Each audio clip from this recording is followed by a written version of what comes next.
Did you take the COVID-19 shot? No, they did not. And it was becoming increasingly clear that the unvaccinated, as they're called, were being targeted and they were being killed. And the people Wow. who were speaking to me used the word murder. It seems to me, Mike, that you came into hospital. And the first question they asked, did you take the shot? And if they said yes, they did take the shot, they went and got different treatments. The ones who did not take the shot, unvaccinated, were straight into remdesivir, ventilation, fentanyl, a cocktail of drugs, and killed on those ventilators That over and well, over again. okay, that's a very strong accusation, but let me add to it that I've interviewed other guest lawyers who have pointed out that the hospitals were financially incentivized to produce COVID-related deaths because some of them received in California as much as about $500,000 per death if someone was diagnosed with COVID beforehand. Do you think that that kind of financial incentive played a role in this flow chart that you're describing right now? 100%. And we have coders and whistleblowers, people working inside the hospital, telling us that they were just jabbing people for this COVID test. And they would keep going over and over again until they got a positive. The minute they got a positive, tick that box, that's some money. On to the next thing, remdesivir, big tick for that. And they were showing us on the death medical records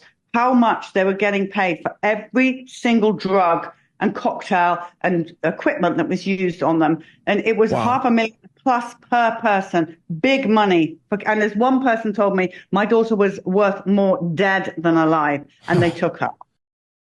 You see here is a Pfizer BioNTech COVID-19 injection when it was first put on a slide. And in the background, you see all of these blinking lights and extreme activity. This is 100 times magnification. And here you see that something is self-assembled that we call microchips, because we have done studies that these microchips are actually emitting what's called a MAC address phenomenon.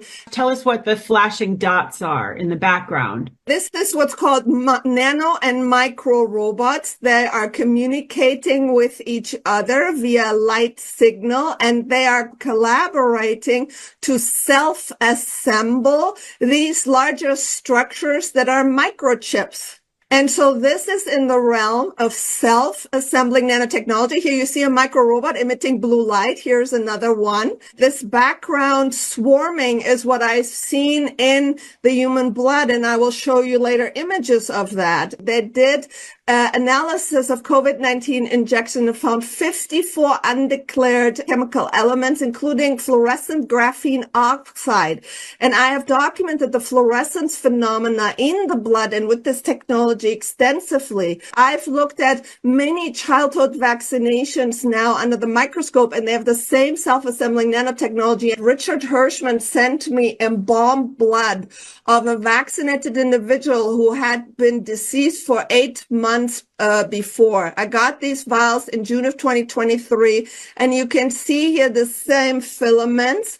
And this is a video of ongoing self-assembly within this. What you see here is a Pfizer BioNTech COVID-19 injection when it was